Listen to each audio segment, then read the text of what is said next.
So without further ado, we're just going to jump right into it.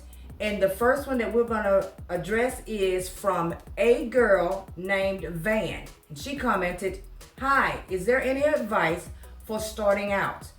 We still waiting on replies." Now, I'm going to take it that when you say you're waiting on replies, that you have already been putting in plenty of applications to actually start working for some of these contract companies. I can tell you though, from the beginning, whenever you start doing this, it is a waiting game most times. There have been a lot of people who have gotten lucky and had people contact them like ASAP, like really, really fast. But for the majority of people, it doesn't work out that way. They have to wait a little while for anybody to actually communicate with them. With that being said, remember, patience, most definitely. And that is one of the reasons why you have heard, well, I'm going to say one of the major reasons why you have heard people say to apply for as many companies as you possibly can, because some of them crawl when it comes to answering you when you apply. Some of them may not have work as of yet when you apply, even though they still may show on their website that they have work in your city. So I can't control exactly whether they'll have work or not. All I know is that if they're nationwide and they are offering for you to actually fill out an application, it doesn't mean they may have work at that moment. But the more companies you apply for, the better chance you will have of getting a hit. And one of my tips I do want to throw out there at some of you guys is because a lot of you are already aware that when you are filling out applications to start these companies, they mainly ask you for your email address. Make sure that you are always constantly checking your email for any sort of possible replies to your application. Make sure that you are definitely checking your spam mail as well. I can't tell you how many got lost in the sauce when I started because they were in the spam folder that I had no idea they were there, okay? But other than that, all I can do is tell you to be patient and to continue to apply. And I'm sorry I couldn't be more helpful to you than that, but it's just the name of the game. Sometimes we have to wait. Karina PD7 commented, "Can you use a drone to film the property and then take pictures of this footage?" Now, when I started, I had no idea that people were using drones at all. And it was brought to our attention through this company that sent out this email, and it was authoritative, deeply firm. Okay, it was a firm email. It was strong, like you could read it and you knew they were not playing no games. When they said, "Do not," and I repeat, do not use drones at these people's properties. And I do understand that. Now, I can't speak for every company, so I'm not going to do that. And if there are those of you who are actually allowed to use drones, please drop it in the comment section and kind of help my commenter out. But as far as I know, and from my own experience, drones are pretty much forbidden.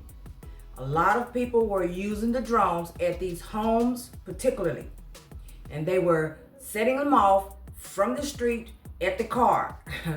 And if they're just doing drive-ups, right, and they're supposed to just take pictures around the house and get images of whatever they see around the back or anything that could be detrimental to the insurance coverage, they were attempting to do it using the drones. The policies has always been, from any company that I've worked for, is that when you go to a location, even if you are doing just drive-ups where you're taking pictures on the outside, is to always at least attempt at a courtesy knock. And after the courtesy knock, if no one responds, then there's either going to be a tag you put on the door or some sort of sticker you put on the door with the name of the company you're there from, letting them know pretty much when they do come home, or if they're in the house, when they do open the door, they can actually see who's outside, because they'll see this thing hanging on their door. And when you finish doing that, you are supposed to proceed around with getting your images. Most people who were using the drones were not wasting any time at all to them. You know, that's what they considered it as. I'm not going to waste any time with that. I'm just going to fly this drone. So imagine if no one knows you're supposed to be there at all. Imagine if they didn't know and you have a drone flying around these people's private property, just flying around in their yard. They're in the back, they're at the pool, they're barbecuing, they got friends over, all kind of stuff. And now there's this drone that's flying around. Now you're getting images of everybody in the back. I would strongly suggest that you don't. But like I said before, ask your company if you've already signed up for one so that they can tell you whether it is forbidden or not. Okay. Chandra Harrison, 9389. She commented, can I start with commercial inspections if you still have a full-time job? So can you start commercial? You can indeed start commercial if you have a full-time job. The issues that you're going to be having is what times are you actually getting off so that you'll be able to implement any type of inspections into your day. So let's say, for instance, when I started doing this, I was working from home and my shift ended at 2:30. So I would already be dressed and prepared to go. Of course, you know, I've made my appointments and everything days and days ahead of time. So I'm dressed and I am prepared to go. Once I clock out at the end of my shift at 2:30, I just grabbed whatever bag I needed to grab and I went directly to the car. And I moved swiftly. And this is because there is a limited amount of sunlight that you're going to have left if you leave the house working from home or any job at 2:30. You have a limited amount of sunlight for you to get images. A lot of commercial companies are okay with you showing up at certain times of the evening. But how late are you working? If you're working an actual 9 to 5, a lot of people are not going to be willing to meet late evenings. And then you have to take into account that depending on what time of the year it is, you lose daylight. As I said before, you lose a significant amount of daylight, and your companies are not going to accept night vision photos or dimmed photos because you're taking pictures at night. And I know you can use a flash, but they can tell that it's nighttime, and any sort of discrepancy in whatever you're taking a picture of, anything going on with that item, they may not be able to see clearly because it is taken at night. And a lot of them will tell you to do your inspections during the day. So as long as you have daylight hours and you can afford to do them at that time, and you call people to set appointments for commercials and they say, yes, I would like to meet you after 5, then you know what, go for what you know. But all I can say is best of luck with that on that one, unless you get off earlier. If you get off earlier, then you have a lot of time to get the inspections done, and then it's just all depending on the insured themselves as to whether they're going to meet you at that time of the day. I hope that helped. Clap culture. And he commented, where can I learn about stairwells? How you doing, culture? But you are really killing it out here, and I couldn't be more happier for you. But as far as the stairwells is one of the main things that we deal with commercials for sure. You have 2 ways that you can learn that I'm throwing out, okay? I'm pretty sure several ways, but since you asked me, I'm going to tell you the ways I think you can learn about the stairwells. First, you can pick up my ebook from dmichelle.com about apartment inspections. I have everything in there that you will need to know as far as stairwells are concerned, okay?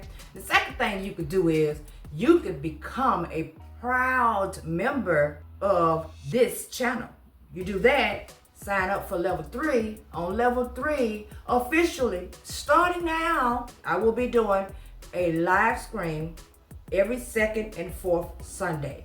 And on those live streams, I am calling them the Live Stream Academy. And that means that it's not just for you to hear me talk a lot of jibber jabber.